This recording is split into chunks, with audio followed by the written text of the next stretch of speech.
The Black Stallion. Chapter 10. The Search.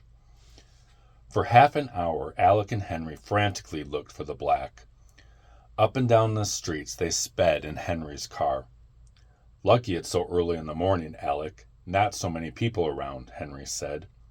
"What time is it?" Alec asked, never taking his eyes off the road in front of him. Henry pulled his large silver watch out of his vest pocket. 7 o'clock, he grunted. "We've just got to find him, Henry, before it's too late," the boy declared. "What do you mean, too late?" Henry asked. "I'm afraid of some cops shooting him. Gosh, that would be terrible."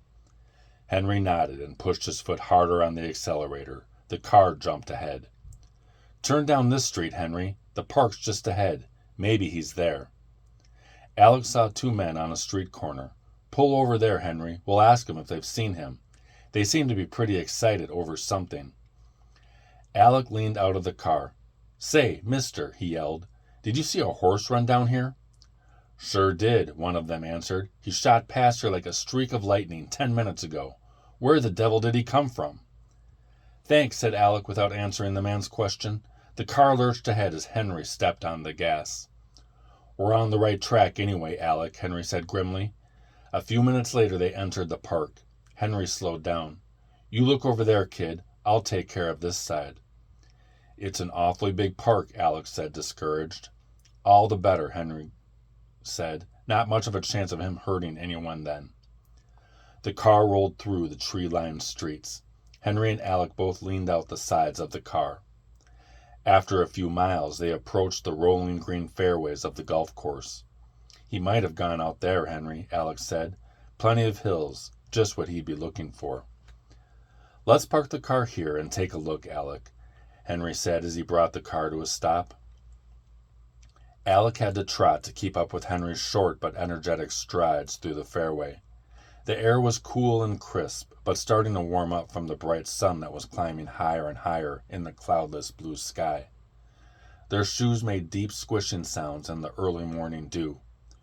"Going to be a hot day," muttered Henry, never slowing his pace. Alec jogged beside him. "Hope we can find him before the early morning golfers start coming out," he said. When they reached the middle of the fairway, Henry stopped. "You'd better go in the direction of that wood over there," he said. "I'll go down this fairway a piece toward that hill. If either of us finds him, give a yell." "Okay, Henry," Alec said. He started off in the direction of the wood. His feet were soaked. He stopped and started to remove his shoes. Then, thinking better of it, straightened up and continued at a fast pace. He went down into a large gully. At the bottom, he turned and followed the gully as it wove in and out across the fairway. Soon he entered the wood. He climbed to the top of the gully and looked about. Henry was out of sight. The dew on the green grass glistened in the distance. The air was quiet and cooler in the shade of the big trees. Alec knew that on the other side of the wood was another fairway. He hastened towards it, following the path which he had traveled many times as a caddy during the summer months. He reached the other side and looked across the stretch of green carpet spread before him. The Black was nowhere to be seen. Alec whistled, but there was no answer. He started across the fairway. Still have a lot of ground to cover, he thought. He's liable to be any place. For what seemed hours, Alex trudged up and down the hills of the course looking for the Black. The sun was higher now, and hotter. He became more and more desperate as he saw no sign of the stallion. He removed his white sweater and flung it over his arm. He reached the top of a high hill and looked below him. In the distance he could see some men playing golf. Henry might have found him, he thought hopefully. He had covered more than half the course, and the Black surely wasn't around here. Alec whistled again. If the Black was within hearing distance, he surely would recognize his whistle. But there was no answering call. Perhaps the stallion hadn't entered the park at all. Perhaps he was still somewhere in the streets. But Alec felt the stallion was too intelligent for that. His natural instinct would lead him to the open spaces here in the park. He must be around here somewhere. Alec began to climb back down the hill towards the fairway. He had covered his territory thoroughly. Then he stopped. He hadn't been able to see the hole where he and the fellows always went for a swim after their day of caddying. It was off the course, but there was a chance the stallion's instincts had led him towards the water. He had to look there. He mustn't even let a slim chance slip by. Alec turned in his tracks and went alongside the hill. His legs ached, and his wet feet weren't helping matters any. He walked about a mile before he came to another wood. He followed a well-hidden path down into a hollow and then up again. It was at least nice and cool in here. The hole was just ahead now. Alec quickened his steps. He reached the top of the hill and looked down. The water glistened below him. The pool wasn't large, and if the black was there, he surely would see him, but there wasn't any sign of him. The wood was quiet except for a staccato-like tapping of a hard-working woodpecker in a nearby tree. Hope faded within Alec. He had played his last hunch. It was the natural place for the black to be, the only pool of water for miles around. He took one final look. Even the shadows on the side of the pool wouldn't have been able to conceal the stallion. He just wasn't there. Back along the path he climbed wearily. What had happened to the horse? He saw the black lying dead in the street, killed by a car or by a policeman's bullets. It just couldn't be. It couldn't end that way. Probably Henry had found him already. A sharp, cracking noise broke the stillness. He whirled. It came from the direction of the pool. He hurried back and looked down. On the other side, something was making its way through the thick underbrush and coming in the direction of the water. Alec stood still, scarcely daring to hope. There wasn't any path over there. Whatever it was making its own way through the bushes. The noise became louder and louder. Then suddenly a huge black head appeared. It was the black. Alec saw him reach his long neck down and bury his nose into the cool water. Relief paralyzed him for a moment. Then he whistled softly. The black raised his head, water dripping from his mouth. He looked up. Alec whistled again and ran down the slope towards the pool. The stallion saw him. He shook his head and whistled. Alec slowed down to a walk. Cautiously, he covered the distance around the pool and approached the black. "What's the matter, fella? Scared?" he asked. The stallion shook his head and moved towards him. His black coat was dirty and his long mane covered with burrs. Alec patted the dripping muzzle. "Had a tough time, didn't you, boy?" He ran his hand down the stallion's neck, wiping the dirt off. "It's sure good to see you," he said. The stallion again pushed his nose into the cool water and drank deep. When he had finished, Alec grasped the halter that was still around his head. "Come on, boy, let's get going home." The black refused to move. Alec spoke softly to him and rubbed a hand across his neck, but the stallion stood firm. Alec pulled on the halter again. The black's eyes swept around, then rested on the boy. He shook his head and slowly moved after him. Alec led him up the path through the wood. When they reached the fairway, he stopped and looked at the horse.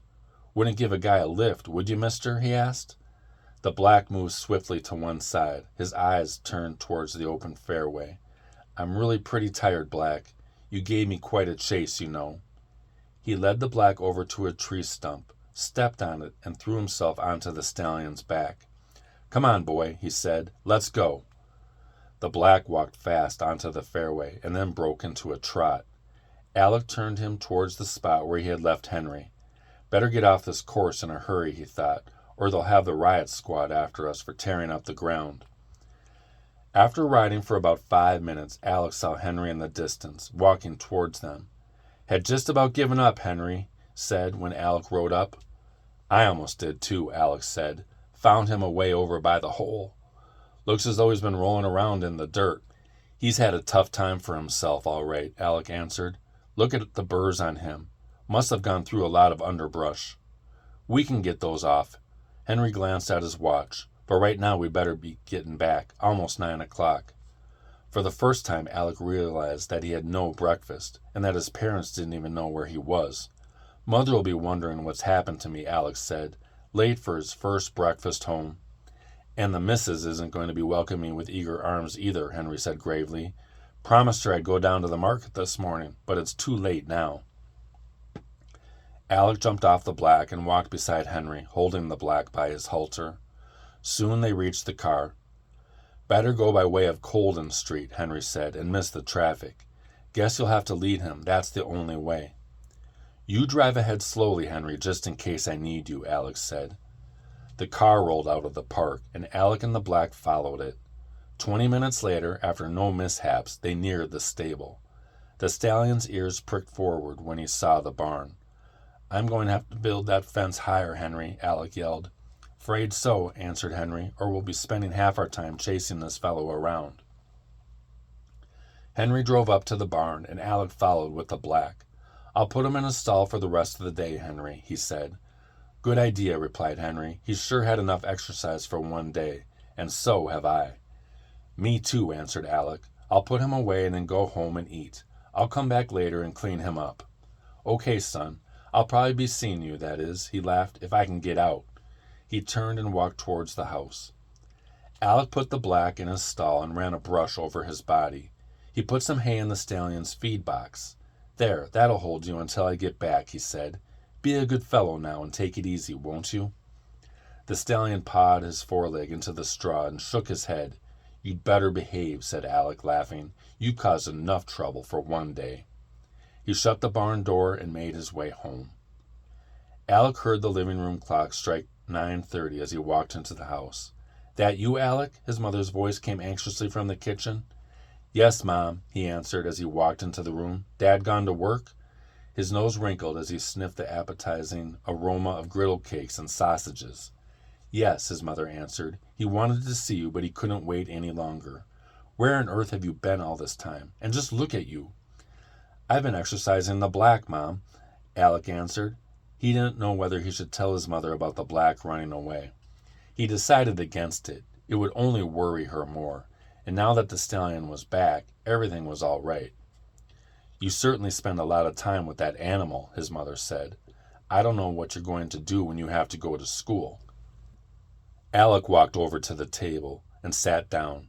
He felt the water oozing out of his shoes. "Oh, I'm going to get up early every morning, Mom," he said, "and feed and groom him before I go to school." He fumbled with his shoelaces underneath the table, attempting to get his shoes off without his mother's noticing him. "When the weather's nice," he continued, "I'm going to leave him outside to graze during the morning. I'll be in the early session at school this term and have classes right through and get out at 12:30. That'll give me lots of time in the afternoon to be with him." Alec slipped his shoes and socks off and wound his feet around the legs of the chair. "I don't want you to neglect your studies, Alec," his mother said. "If I see you doing that, I'll have to tell your father, and we'll have to do something about the Black." "He won't interfere, Mom," Alec answered as he hungrily applied butter and maple syrup to the griddle cakes his mother placed before him. Life was settling down to normal again, as normal as it could be ever with the Black. And that's the end of Chapter 10. Next week will be Chapter 11, Partners.